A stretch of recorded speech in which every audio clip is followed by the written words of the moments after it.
Lisan mo dyan. At pwedeng pakitirahan mo ako ng mainit na tubig.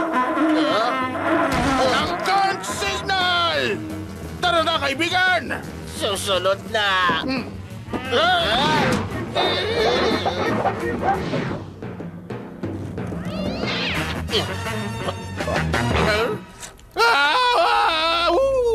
Kabataan! Winasak na lang nila basta-basta! Magsalita ka, bata! Tulong. Ah? Hindi ko mabuksan ang mayonnaise. Ano? Pumunta ako rito ng nakapanloob lang para magbukas ng mayonnaise. Pero- wala.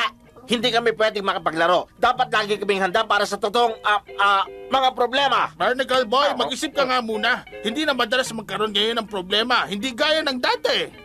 O na, sige na. Pwede mong hipa ng conch paminsan-minsan. Basta bigyan mo lang kami ng siguradong gagawin kapag dumating na kami. Yay!